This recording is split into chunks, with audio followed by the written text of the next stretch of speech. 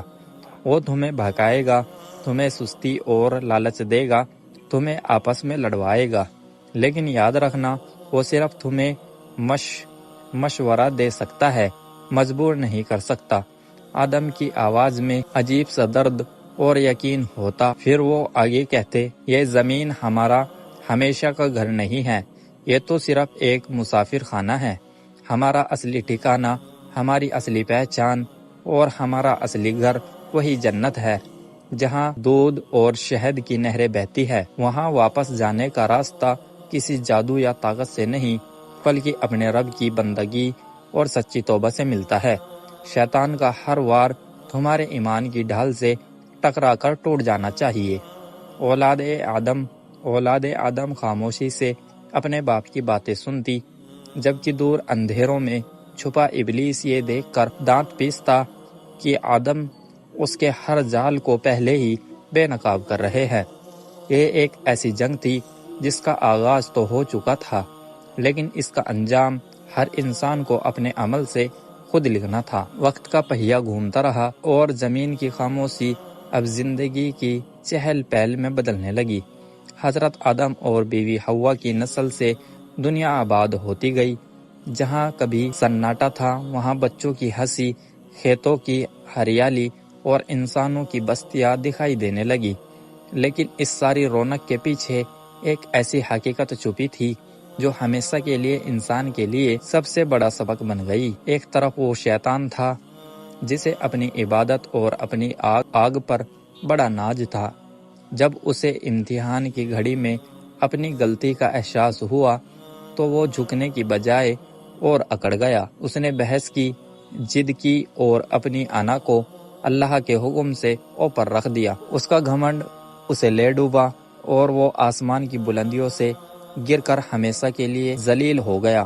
دوسری طرف حضرت آدم علیہ السلام تھے۔ غلطی ان سے بھی ہوئی، وہ بھی شیطان کے بہکاوے میں آ گئے تھے، لیکن ان کا رویہ شیطان سے بالکل الگ تھا۔ انہوں نے اپنی غلطی کو چھپایا نہیں، کوئی لمبی دلیل نہیں دی، بلکہ وہ اپنے رب کے سامنے رو پڑے اور ٹوٹ کر بکھر گئے۔ انہوں نے اپنی کمزوری کو قبول کیا اور عاجزی کا راستہ چنا۔ یہی وہ خاص بات ہے جو انسان کو باقی مخلوق سے الگ بناتی ہے۔ اس کہانی سے ہمیں پتہ چلتا ہے کہ انسان کی مہانت یہ نہیں کہ وہ کبھی غلطی نہ کرے، کیونکہ انسان فرشتہ نہیں ہے۔ اصلی مہانت یہ ہے کہ وہ غلطی کے بعد اپنے رب کے سامنے جھک جائے۔ شیطان نے گناہ کیا اور باغی بن گیا، آدم نے توبہ کی اور اللہ کے محبوب بن گئے۔ آج ہم سب زمین پر موجود ہیں، لیکن ہمیں آدم کی وہ نصیحت کبھی نہیں بھولنی چاہیے۔ یہ زمین ہمارا ہمیشہ کا گھر نہیں ہے، یہ تو بس ایک امتحان گاہ ہے۔ شیطان آج بھی ہمارے آس پاس گھومتا ہے، وہ چاہتا ہے کہ ہم بھی اسی گھمنڈ اور انا کے جال میں پھنس جائے جس میں وہ خود پھنسا تھا۔ لیکن ہمارے پاس آدم کی سب سے بڑی روایت موجود ہے، اور وہ ہے توبہ کا آنسو۔ جس دن انسان اپنی ضد چھوڑ کر اپنے رب کے سامنے جھک جاتا ہے، اسی پل وہ شیطان کو ہرا دیتا ہے۔ دوستو، یہ ویڈیو علم اور عبرت کے لیے تیار کی گئی ہے۔ آپ اس واقعے سے کیا سیکھتے ہیں؟ کمنٹ میں ضرور بتائیے گا۔